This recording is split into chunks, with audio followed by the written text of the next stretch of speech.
నమస్కారం, city news కు స్వాగతం. నేను వెంకట్. ఈనాటి వార్తలోని ముఖ్యాంశాలు. జంగారెడ్డిలో పద్మా థియేటర్ ఎదురుగా ఉన్న సుబ్రహ్మణ్యేశ్వర స్వామి ఆలయం వద్ద అన్నదానాన్ని ప్రారంభించిన డీసీసీ అధికార ప్రతినిధి జట్టు గురునాథరావు.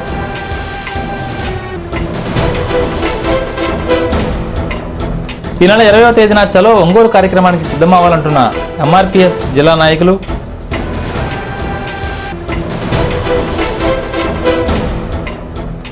బుట్టాయిగూడెం మండలం రెడ్డిగనపవరంలో 18 ఏళ్లుగా తన వికలాంగ కొడుకును కంటికి రెప్పలా కాపాడుకుంటున్న ఓ మాతృమూర్తిపై ప్రత్యేక కథనం.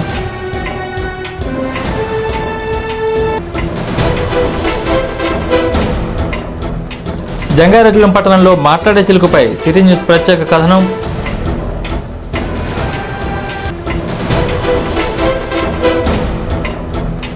జంగారెడ్డిగూడెంలోని శ్రీరామ్ నగర్ నందు పందుల స్వైర విహారాన్ని అరికట్టాలంటున్న ఆ ప్రాంత వాసులు.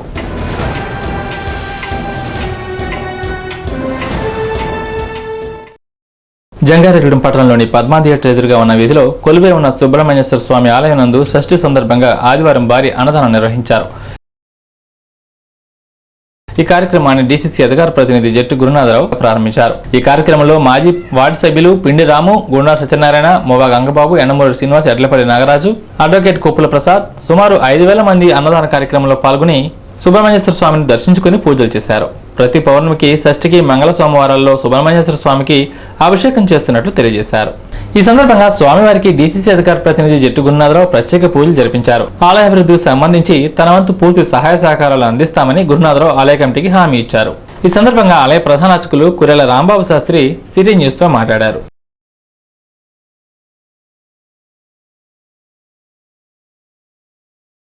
ఇక మన ఆలయంలో వచ్చి ప్రతి సోమవారం మంగళవారం కూడా శ్రీ వల్లి దేవసేన సుబ్రహ్మణ్యేశ్వర స్వామి వారికి పూజ కార్యక్రమాలు, అభిషేకాలు జరుగుతుంటాయండి. గడిచిన 20 సంవత్సరాల నుంచి కూడా పూజ కార్యక్రమాలు జరుగుతున్నాయి. గుండా కృష్ణమూర్తి గారు, గుండా శ్రీలక్ష్మమ్మ గారి దంపతులు ఈ ఆలయాన్ని ప్రదర్శించడం జరిగిందండి. నాటి నుంచి కూడా కార్యక్రమాలు జరుగుతున్నాయి. ఈ సంవత్సరం 25వ స్వామివారికి 25వ కళ్యాణ మహోత్సవాలు కూడా నిర్వహించడం జరిగింది. 4/12/2011 ఆదివారం ఉదయం నుంచి కూడా అన్నసంతర్పణ కార్యక్రమం జరుగుతుంది. పెద్దలందరూ కూడా జట్టు గురునాథం గారు, నంబూరి రామచంద్రన్ గారు, పేరుతల్లి జగపతిరాజు గారు మొదలైన దాతలంతా కూడా ఈ యొక్క అన్నదాన కార్యక్రమానికి. ఏజెన్సీ ప్రాంతంలో ఉన్న ప్రభుత్వ శాఖల సమన్వయ లోపం గిరిపుత్రుల పాలిట శాపంగా మారింది. ప్రభుత్వం గిరిజనుల అభివృద్ధి కోసం ప్రవేశపెట్టిన పలు పథకాలను అధికారులు నిర్లక్ష్యం వల్ల కుంటుపడుతున్నాయి. బుట్టాయిగూడెం, జీలిగిమిల్లి మండలాల్లో 2001 సంవత్సరంలో గృహ నిర్మాణ శాఖ గిరిజనులు తక్కువ ఖర్చుతోనే గృహ నిర్మాణాలు చేసుకోవాలనే ఉద్దేశంతో ఉప నిర్మితి కేంద్రాన్ని ఏర్పాటు చేశారు. సుమారు 15 లక్షల రూపాయల వ్యయంతో ఈ కేంద్రాన్ని ఏర్పాటు చేశారు. ఈ ఉప నిర్మితి కేంద్రంలో తక్కువ ధరకి కిటికీలు, తలుపులు, ద్వారబంధాలు, ఇటుకలు తయారు చేసి అమ్ముతారు. గిరిజన నిరుద్యోగ యువకులకు ఉపాధి కల్పించాలనే లక్ష్యం కూడా ఈ పథకం ఏర్పాటులో ఉంది. అయితే కొంతకాలం విజయవంతంగా పనిచేస్తున్న నిర్మితి కేంద్రం లాభ నష్టాలు లేని ప్రాతిపదికన ఐటీడీ ఆధ్వర్యంలో ఈ కేంద్రాన్ని నిర్వహిస్తే గిరిజనులకు మరింత మేలు జరుగుతుందని, ఏజెన్సీ ప్రాంతంలో ఉంది కాబట్టి నిబంధనలకు ప్రకారం ఈ కేంద్రాన్ని ఐటీడీకు అప్పగించాలనే అభిప్రాయం తెర మీదకు వచ్చింది. అయితే గృహ నిర్మాణ శాఖ అందుకు అభ్యంతరం లేదని స్పష్టం చేసింది. 2005లో ఐటీడీ అధికారులు ఈ కేంద్రాన్ని చేపట్టినప్పటికీ ఆ తరువాత మూసివేశారు. ఇప్పటికీ తెరవలేదు. సుమారు 15 లక్షల విలువతో కొనుగోలు చేసిన సిమెంట్ ఇటుకల తయారీ మిషనరీ ఎందుకు పనికి రాకుండా నిరుపయోగంగా వదిలేశారు. ఈ కేంద్రం నడపకపోవడంతో పేదలైన గిరిజనులు కిటికీలు, ఇటుకలు తదితర గృహ నిర్మాణ సామాగ్రి అధిక ధరలు వెచ్చించి కొనుగోలు చేస్తున్నారు. ఇప్పటికైనా ఐటీడీ అధికారులు ఈ కేంద్రాన్ని పనిచేసేలా, యువకులకు ఉపాధి కలిగేలా చూడాలని గిరిజనులు కోరుతున్నారు. 2009లో ఉప నిర్మితి కేంద్రాన్ని మీరు ఇక్కడ రన్ చేసుకుని ఇటుకలు తీసుకుని ఏజెన్సీలో ఉన్నటువంటి గిరిజనులకి, అంటే ఇళ్ళు నిర్మాణం చేసుకునేటటువంటి వాళ్ళకి ఇటుకలు పంపిణీ చేసి ఇటుకలు నిర్మాణం చేసి ఏజెన్సీ ప్రాంతంలో ఉన్నటువంటి ఆదివాసులకు సరఫరా చేయండి. అలాగే గవర్నమెంట్ ఇస్తున్నటువంటి ఇందిరమ్మ కాలనీలు కానీ లేకపోతే వేరే కాలనీలు కానీ, ఈ కాలనీలన్నిటి కూడా మీరు ఇటుక సరఫరా చేసి మీ నిరుద్యోగాన్ని పోగొట్టుకుంటూ మీ యువకులను కూడా తీసుకొచ్చేసి నిరుద్యోగులు ఎవరైతే ఉన్నారో ఇటువంటి కార్యక్రమాలు, అంటే ఇటువంటి అభివృద్ధికరమైనటువంటి పనులు చేసి మీరు జీవించవచ్చు. ఏజెన్సీలో ఉన్నటువంటి మీ ఆదివాసులకి మీరే ఇటుకలు సరఫరా చేయొచ్చు అని చెప్పేసి మాకు గతంలో దీన్ని ఇచ్చారు. ఈ స్థలం కానీ ఈ చుట్టుపక్కల ఉన్నటువంటి మొత్తం అంతా బాగు చేయడానికి దాదాపు 10,000 రూపాయలు ఖర్చు పెట్టాం. అదేవిధంగా టెక్నీషియన్గా మీకు ఎంత అవుతుందో ఏంటి అనేటటువంటి దాని మీద మాకు డీటెయిల్స్ కావాలని చెప్పేసి అంటే టెక్నీషియన్ని మేము విజయవాడ నుండి తీసుకొచ్చేసి మొత్తం అన్ని మెటీరియల్, పాత మెటీరియల్ రిపేర్ చేయాలంటే ఎంత అవుతుంది, కొత్త మెటీరియల్ అయితే ఎంత అవుతుంది, ఇప్పుడు ఉన్నటువంటి మెటీరియల్ పరిస్థితి ఏమిటనేటటువంటిది మొత్తం ఎగ్జామినేషన్ చేసేసి గతంలో మేము పిఓ గారికి ఇవ్వటం జరిగింది. తర్వాత రీసెంట్గా ఈ మధ్య కూడా ఇప్పుడు ప్రస్తుతం ఉన్నటువంటి జయరాజ్ పిఓ గారితో కూడా మేము డిస్కషన్ చేశాము. ఆ డిస్కషన్ చేసేటటువంటి క్రమంలో గతంలో మేము 2009లో డీడీ కూడా ఒక 5,000 డీడీ తీసాం. పిఓ ఐటీడీ పేరుతో డీడీ తీసేసి వారికి మేము ఇవ్వటం జరిగింది. దీని మీద కనీసం ఎగ్జామినేషను లేదు. ఎన్కో నుండి మీకు కొంత ఆర్థిక సాయం చేసి అక్కడ నుండి మీరు అభివృద్ధి కావడానికి అవకాశం ఉంటుంది. మెటీరియల్ ఇవన్నీ కూడా చాలా కాస్ట్గా ఉన్నాయి కాబట్టి చేసుకోవడానికి అవకాశం ఉంటుందని చెప్పారు.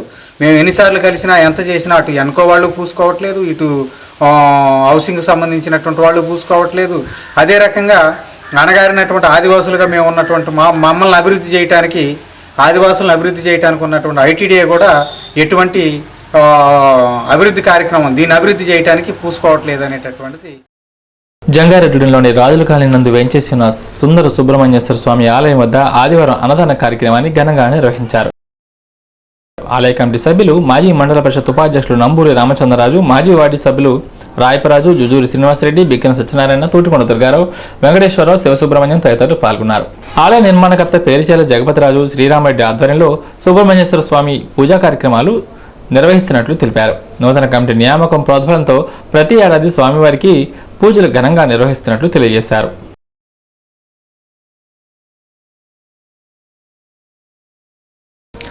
మీరెప్పుడైనా చిలక పలుకులు విన్నారా?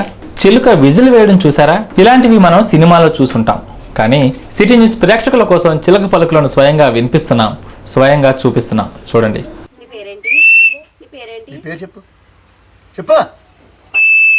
నీ పేరేంటి? అన్నయ్య వెళ్ళాడా పనిలోకి? చెప్పు మరి.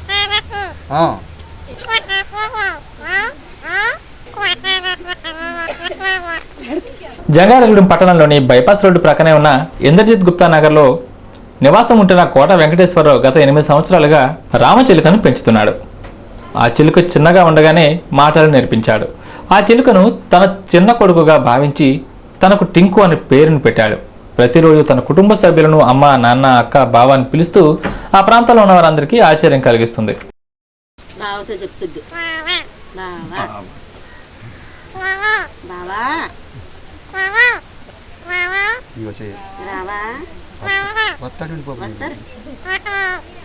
నాన్న కొడుతున్నారు టింకుని.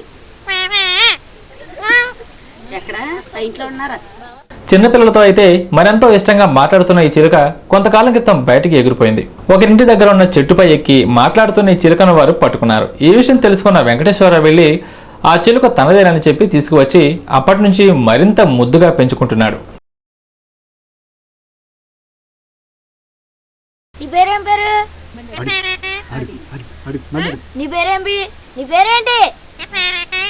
నా పేరు సాయి కళ్యాణ్. నీ పేరు చెప్పు. నీ పేరేంటి చెప్పు. బావేడి వస్తాడు, బాగా వస్తాడు, ఆనగొస్తాడు, వస్తాడు. కొట్టను. చెప్పు మరి, చెప్పు మరి. కొట్టలేదు. ఒకరు ఇచ్చారండి పెంచమని ఇస్తాండి. అప్పటి నుంచి చిన్నప్పటి నుంచి మాటలు నేర్పేవాడిని.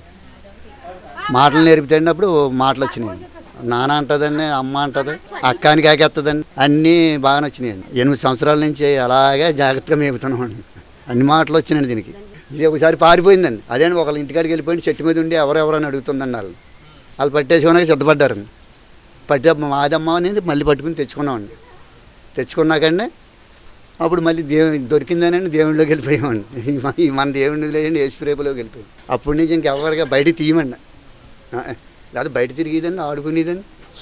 సొంత పిల్లలాగే పెంచుతున్నామండి. మా చిన్న కొడుకండి, మగోడండి. అక్క అన్న వాళ్ళని అక్క అంటుందండి, మా అబ్బాయినేమో అన్నయానికి ఆగేస్తుందండి.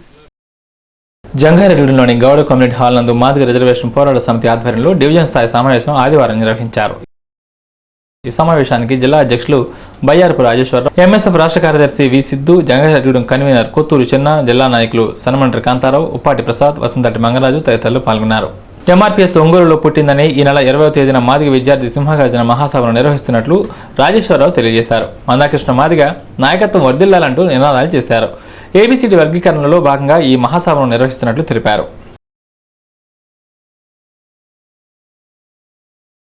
ఈ శీతాకాలం పార్లమెంటు సమావేశం జరగబోయే క్రమంలో రాష్ట్ర వ్యవస్థాపక అధ్యక్షులు గౌరవ శ్రీ మందకృష్ణ మాదిగ పిలుపు మేరకు జిల్లాలో ఉన్న 4 డివిజన్ల పరిధిలో కూడా డివిజన్ స్థాయి మీటింగులు, నియోజకవర్గ స్థాయి మీటింగులు, మండల స్థాయి మీటింగులు మీటింగ్ చూస్తూనే అదే క్రమంలో మరి 2వ వరుసలో చూసినట్లయితే ఎంఆర్పిఎస్ అయితే బలోపేతమైంది, కానీ విద్యార్థి విభాగానికి వచ్చే మాదిగ విద్యార్థి సమైక్య నిర్మాణ క్రమంలో లోటు ఉన్నది కనుక మరి జిల్లాలో క్రింద స్థాయి గ్రామ స్థాయిలోకి వెళ్ళి విద్యార్థి కమిటీలు వేస్తే కాదు, డివిజన్ స్థాయి ఈరోజు మరి జంగారెడ్డిగూడెం డివిజన్ స్థాయి మీటింగ్ జరుగుతుంది. గౌరవ శ్రీ మందకృష్ణ మాదిగ పిలుపు మేరకు మరి అన్ని కమిటీలను బలోపేతం చేసుకుని మరి ఒంగోలు మహాసభకు విద్యార్థుల సమైక్య తరలి వెళ్లాలని పిలుపునిస్తూ ఈ సమావేశం జరుగుతున్నది. జంగారెడ్డిలోని శ్రీరామ్నగర్ నందు పందుల స్వైర విహారంతో తాము రోగాల బారిన పడుతున్నట్లు ఆ ప్రాంత వాసులు సిటీ న్యూస్ వద్ద ఆవేదన వ్యక్తం చేస్తున్నారు. ఆ ప్రాంతంలో ఉన్న పురాతన ఇళ్లు పందులకు నిలయంగా మారిందని తమ ఇళ్లకు వెళ్లాలంటే పందుల బెడదతో ఇబ్బందులు పాలవుతున్నట్లు తెలియజేస్తున్నారు. సక్రమమైన డ్రైనేజీ నిర్మాణం లేకపోవడంతో సొంత స్థలాల్లో మురికి నీరు నిల్వ ఉండి దుర్గంధం వెదజల్లుతుందని ఆరోపిస్తున్నారు. ఎన్నిసార్లు నగర పంచాయతీకి ఫిర్యాదు చేసినా ప్రయోజనం శూన్యమని ఇవ్వబోతున్నారు.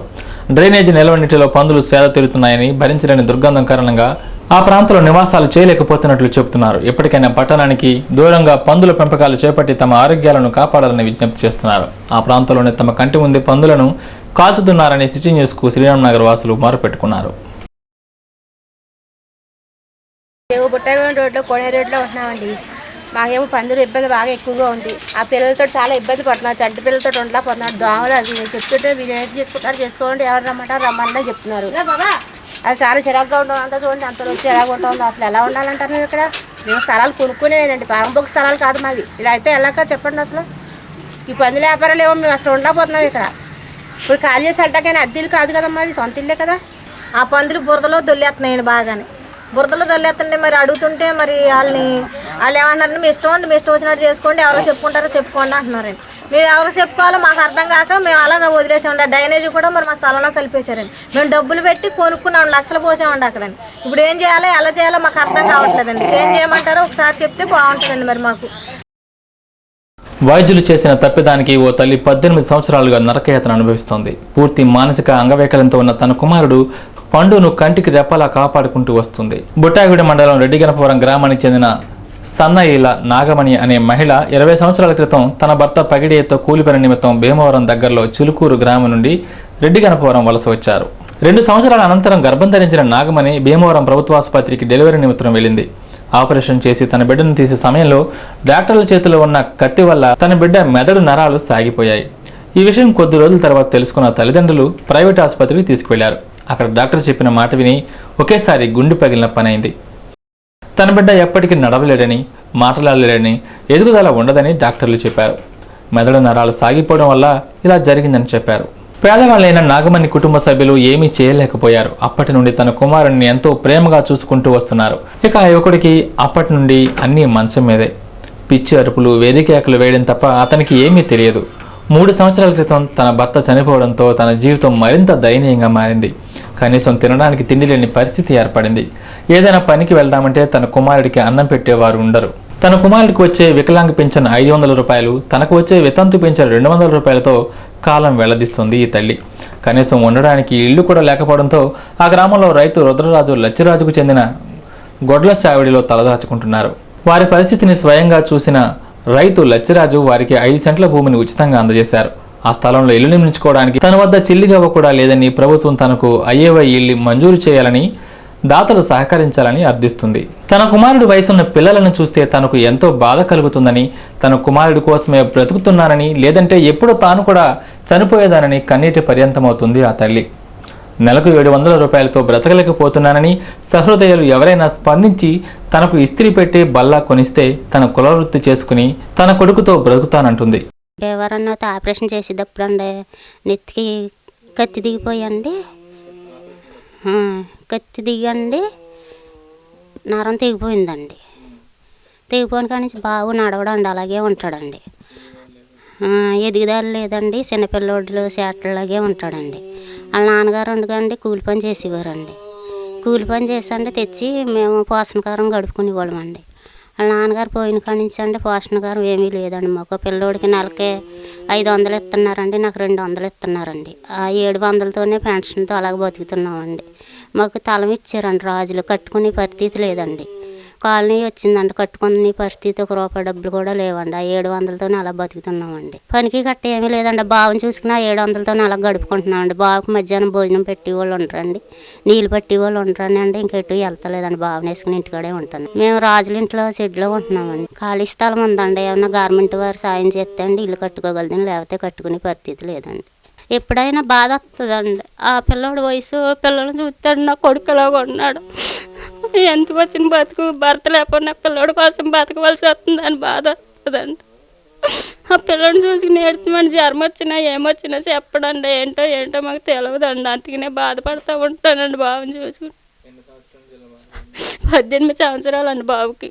భర్త ఉన్న అప్పుడు భర్త కూడా ఉండేవారు, కానీ ఆయన చేస్తే మేము అలాగే బాబుని వేసుకుని బతికి వెళ్ళమండి. ఆయన కూడా లేరండి. ఇప్పుడు మా పరిస్థితి ఏంటండి, ఇల్లు కట్టుకుని తాగత లేక ఇక్కడ ఉంటున్నామండి. ఎవరో సాయం చేయలేదు. ఫ్యాన్ తీసుకరే రాయించారండి. అప్పటి నుంచి బాబుకి 500 వస్తున్నాయండి, నాకు 200 వస్తున్నాయండి. రైతుల ఇంటికాడ పని చేసుకుని ఖాతానే ఉంటున్నామండి. అలాగే వారికి సహాయం చేయాలనుకునే వారు సిటీ న్యూస్ విలేకరులను కానీ కార్యాలయాలను కానీ సంప్రదించవచ్చు. ప్రతి మనిషి ఇలాంటి అభాగ్యులకు సేవ చేయాల్సిన అవసరం ఎంతైనా ఉంది. అన్ని మతాల గ్రంథాలు ఆపదలో ఉన్న తన తోటి మనిషిని ఆదరించాలనే చెబుతున్నాయి. కానీ అధిక శాతం ప్రజలు తీర్థయాత్రలకు దేవుడికి ఇచ్చే మొక్కుబడులు మాత్రం కోట్ల రూపాయలు దాటిపోతున్నాయి. ఎక్కడో ఉన్న దేవుడి దగ్గరికి వెళ్ళి అధిక శాతం డబ్బును ఖర్చు చేసే కంటే మన కళ్ళ ముందు కనబడే పేదవారిని ఆదుకుంటే దేవుడు ఇంకా మనలను దీవిస్తాడు. జంగారెడ్డిగూడెంలోని పీడీఎస్యు కార్యాలయం నందు పట్టణ అధ్యక్షులు ఎం రాజేష్ అధ్యక్షతన ఆదివారం ముఖ్య కార్యకర్తల సమావేశం జరిగింది. ఈ కార్యక్రమానికి పీడీఎస్యు జిల్లా ప్రధాన కార్యదర్శి ఎస్ రామ్మోహన్ ముఖ్య అతిథిగా పాల్గొన్నారు. ఈ నెల 7వ తేదీన హైదరాబాద్ లో పీడీఎస్యు తలపెట్టే మహాధర్నాకు సెల్ఫ్ మేనేజ్మెంట్స్ డిపార్ట్మెంట్ హాస్టల్స్ విద్యార్థులు, సంక్షేమ విద్యార్థులు భారీగా తరలి రావాలని రామ్మోహన్ పిలుపునిచ్చారు. సంక్షేమ హాస్టల్ విద్యార్థులకు అందాల్సిన ప్రభుత్వ పథకాలు అందడం లేదని విమర్శించారు. సంక్షేమ విద్యార్థుల సమస్య పరిష్కారానికి హైదరాబాద్లో ఈ మహాధర్నా చేపడుతున్నట్లు ఆయన తెలియజేశారు. జంగారెడ్డిగూడెం పట్టణంలోని సిటీ కేబుల్ ఆధ్వర్యంలో నిర్వహించే శ్రీమతి సిటీ కేబుల్ అనే ఎంటర్టైన్మెంట్ కార్యక్రమానికి విశేష స్పందన లభిస్తుంది. ఈ నెల 14వ తేదీ దండమూడి రామలక్ష్మి ఏసీ కళ్యాణ మండపంలో ఈ కార్యక్రమం నిర్వహిస్తున్నారు. కేవలం మహిళలకు మాత్రమే పరిమితమైన ఈ షోలో పాల్గొనే మహిళలకు ముందుగా అవగాహన కల్పించడానికి యాంకర్స్ మీ ఇంటికే రానున్నట్లు city cable MD Palpathi Srinivas తెలియజేశారు. ప్రోగ్రామ్ కు సంబంధించి ఏమైనా అనుమానాలు ఉంటే 9490892865 సెల్ నంబర్ కు తెలియజేయాలని యాంకర్ మనోజ్ పేర్కొన్నారు.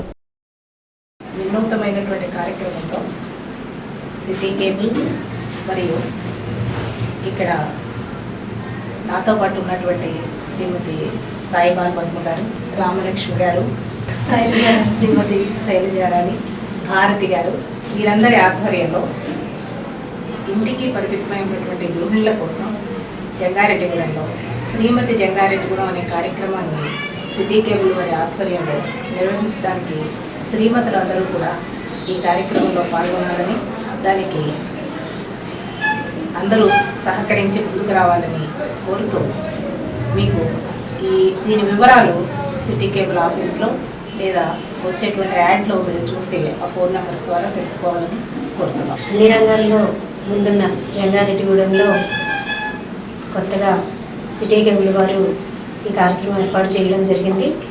దీనికి గృహిణులందరూ పాల్గొని వారిలో ఉన్న టాలెంట్ని చూపించి కార్యక్రమాన్ని సరదాగా ఎంజాయ్ చేయాలని చెప్పేసి మేమందరం కలిపి ఒక టీమ్గా ఏర్పడి ఈ కార్యక్రమాన్ని ఏర్పాటు చేస్తున్నాము.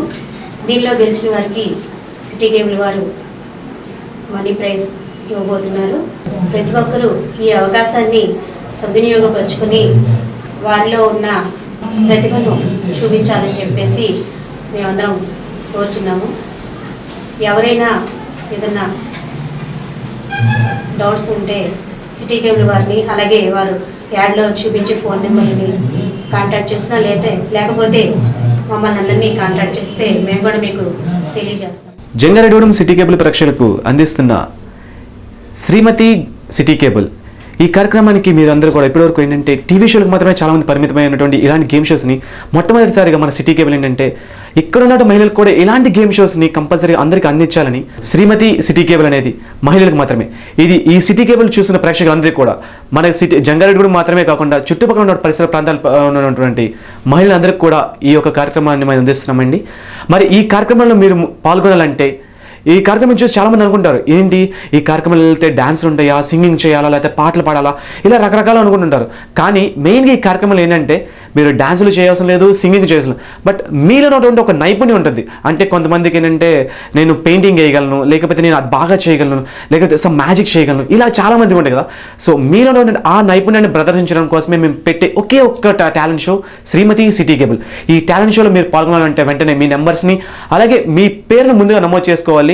ఎస్పెషల్లీ నమోదు చేసుకోవాలంటే ముందుగా మేము స్క్రోల్ అవుతున్న నెంబర్స్ ఉన్నాయి చూడండి, ఆ నెంబర్స్కి కంపల్సరీ కాల్ చేసి మీ పేరు నమోదు చేసుకుని మీ బయోడేటా మొత్తం చెప్పి 8వ తారీఖు లోపల మాత్రమే ఈ బయోడేటా అనేది కూడా తీసుకుంటామండి. 8వ తారీఖు దాటిన తర్వాత మాత్రం ఎట్టి పరిస్థితుల్లో మేము ఈ బయోడేటా తీసుకోము. ఎందుకంటే 8వ తారీఖు లోపలనే మీ యొక్క బయోడేటా వచ్చిన తర్వాత 9వ తారీఖు లోపల మేము ఆడిషన్స్ అనేది కనెక్ట్ చేసుకుంటాము. కాబట్టి ఈ ఆడిషన్స్లో మేము కొంతమందిని సెలెక్ట్ చేసుకున్నాము. సెలెక్ట్ అయిన 10 మందిని ఫైనల్స్లో మేము ఆ 14వ తారీఖున జరగబోయే ఆ ఫైనల్స్లోకి మేము తీసుకుంటామండి. దానికి వచ్చి న్యాయ నిర్ణేతలుగా కూడా మరి వైజాగ్ నుంచి అలాగే మరి ఇంకో హైదరాబాద్ నుంచి కూడా మనకి జడ్జెస్ వస్తున్నారు. న్యాయ నిర్ణేతలు ఏదైతే మార్కులు మనకి ఇస్తారో అదే మాకు ఫైనలైజ్గా తీసుకుంటామండి. దీంట్లో ఎటువంటి నిష్పక్షపాతములు లేకపోతే వీళ్ళు మాకు సంబంధించిన వాళ్ళు లేకపోతే వాళ్ళు మాకు సంబంధించిన అలాంటిది ఎటువంటి లేదు. సిటీ కేబుల్ మెయిన్గా నిష్పక్షపాతంగా చేస్తున్నటువంటి ఒకే ఒక్క గేమ్ షో శ్రీమతి సిటీ కేబుల్. ఈ గేమ్ షోలోకి ఇంకా ఈ కార్యక్రమం గురించి మీకు ఏమైనా అవగాహన సదస్సు కావాలంటే మాత్రం మా యాంకర్ చేత రేపొద్దున మీ అపార్ట్మెంట్స్ కానీ అయితే ఒక ఏరియా మీరు ఏమైనా చెప్తే ఆ ఏరియాలో మీరు అందరూ కలిసి ఉంటానంటే మా యాంకర్స్ రేపు మార్నింగ్ నుంచి మీ ఒక ఏరియాకి వస్తారు, మీ అపార్ట్మెంట్కి వస్తారు, మీకు ఒక అవగాహన కల్పిస్తారు ఈ కార్యక్రమం గురించి. సో ఈ కార్యక్రమం మీ ఏరియాలో జరగాలనుకుంటున్నారా, కార్యక్రమం గురించి అవగాహన కావాలనుకున్నారా, అయితే వెంటనే కాల్ చేస్తున్నారు. ఈ వార్తలు ఇంతటితో సమాప్తం. నమస్కారం.